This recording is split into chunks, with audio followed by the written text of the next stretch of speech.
In a typical city or town, on a typical residential street, we find a typical home occupied by a typical American family. Like millions of his fellow Americans, John Q. Public earns enough money to keep up the payments on a new car.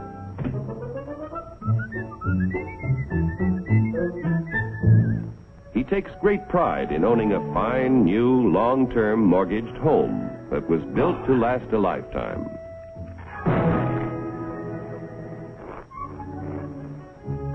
Mrs. John Q. Public no longer finds housework fatiguing drudgery, thanks to a host of labor-saving devices, including her husband. Mr. John Q., because of a 40-hour week, has the leisure to dream about his favorite sport. Darling!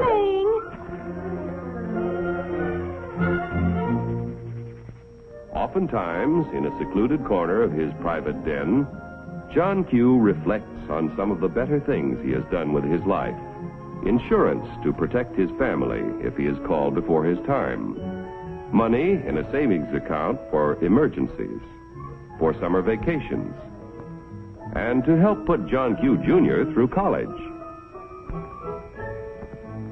In spite of the high cost of being a husband and father, John Q. has a private little nest egg.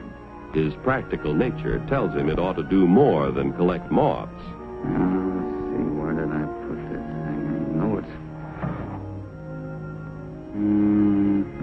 common stock. Do I own any? I don't even know what they are. In that case, it might be a good idea to get a little information with a fellow who owns and operates a company that makes and sells oil drums. Each year, customers buy more and more from our... because he makes a better oil drum than his competitors. One day, customers demand more oil drums than the owner can produce. He figures it will take about $3 million to do the job. So he decides to form a corporation to sell shares in his business to raise the capital he needs. First, the owner goes to the state government to get a corporation charter and permit to sell shares in this business. Next, our friend goes to an investment banker and shows him the record of the oil drum manufacturing company's past performance and plans for expansion. The investment banker decides to help our friend sell shares in the corporation to raise the $3 million. However, before any shares in the corporation can be sold, certain information must be filed with the Securities and Exchange Commission in Washington. The investment banker and the owner must swear that the information they file contains nothing but the truth. Registration with the SEC does not imply that the government approves the stock issue as a good investment, but only assures the public the material statements about the stock issue are false. Punishment will be according to the law. After SEC registration is effective, the investment banker pays the owner $3 million in exchange for a certain number of shares in the Oil Drum Manufacturing Corporation. The investment banker sells shares of the common stock to people at a price of $3 million investment and shows a profit for his services in selling the stock. Money received from the sale of shares in the business builds a new and better plant, which produces more and better oil drums. The people who bought common stock own proportionate shares in the corporation, tools, equipment, and all of its assets. Common stockholders elect the directors of the corporation. Directors represent the stock and are responsible for the way the business is run. Directors determine the amount of dividends, if any, to be paid out of earnings to the stockholders. Naturally, when stockholders invest in a business, they hope to receive dividends to help pay for necessities of life. Within a few short years, an increasing demand for the company's product poses a friend. How can he fill all the orders? He will have to build more plants and buy more tools to increase production of oil drums. It will take about $20 million to do the job. One way to get this additional capital is to sell more stock to many more people. So the Oil Drum Manufacturing Corporation votes to send its president to the New York Stock Exchange to see if their common stock can qualify for listing.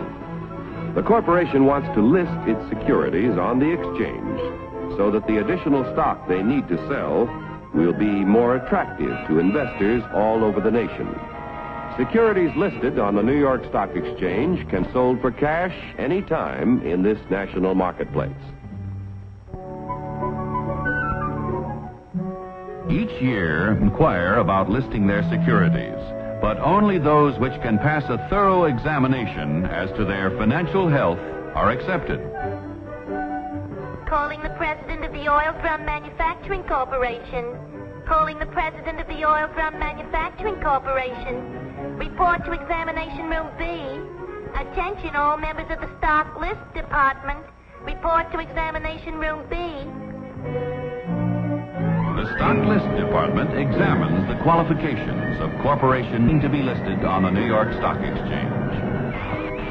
The corporation must have substantial assets in plants, tools, equipment, and cash. There must be a broad distribution of its shares among a large number of stockholders. The corporation must show successful management and sales records and annual net earnings at the time of listing of at least $1 million. The proposed stock issue must meet federal, state, and New York Stock Exchange regulations. The corporation must agree to report to its stockholders at frequent intervals. If the examination by the Stock List Department indicates the corporation meets minimum requirements of the exchange at the time of the examination, the corporation's application for listing is recommended. The Board of Governors of the New York Stock Exchange finally approves the application and sees that it is made public. Extra, extra, read all about it. Now that the Oil Drum Manufacturing Corporation's stock is listed, its name is abbreviated for use on the ticker tape. Each time ODM stock or any other stock listed on the exchange is bought or sold, the ticker tape flashes all over the nation the price and number of shares traded. A buyer in Colorado wants to purchase some ODM stock. The buyer's broker in Colorado sees that the last ODM transaction was at $10 a share. The buyer could buy from 1 to 99 shares, which would be known as an odd lot. But a Colorado friend decides to invest in 100 shares, known as a round lot. The Colorado broker wires the order to his New York office. The buy order is telephoned to the floor of the New York Stock Exchange. It is given to the firm's floor partner, who becomes the representative of the buyer in Colorado. The floor partner goes to the post where ODM stock is traded. The representative of the buyer in Colorado bids $10 a share for 100 shares. But at the moment, there is no stock offered for sale at this price. In the meantime, however, in Maine, an ODM stockholder who needs cash decides to sell his 100 shares if he gets $10 a share. The Maine broker wires the sell order to his firm's representative on the floor of the New York Stock Exchange. This firm's floor partner, representing the seller in Maine, offers to sell 100 shares of ODM stock at $10 a share. The price of $10 a share is mutually acceptable, and the transaction is made.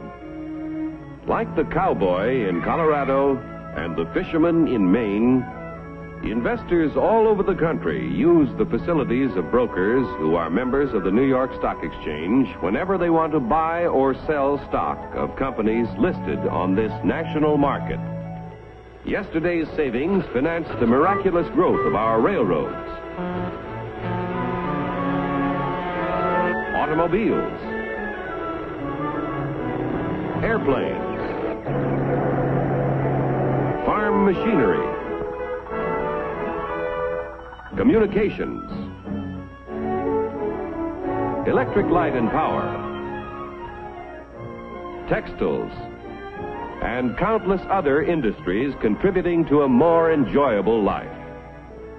If a part of our savings continue to flow into industry, American labor, management, and capital can continue to build new tools and plants. Industrial expansion creates jobs for hundreds of thousands of young people who must find employment each year. A growing capacity to produce things which make life better in peacetime can be our greatest protection in time of war. When danger threatens, we can convert industry to produce the things we need to defend ourselves. Common stock investments have helped to make our country prosperous and powerful. Owning a share in American industry is like owning a share in the future of our nation. But remember, John Q., there is a risk as well as an advantage in owning any kind of property. So get the facts before you put your money to work.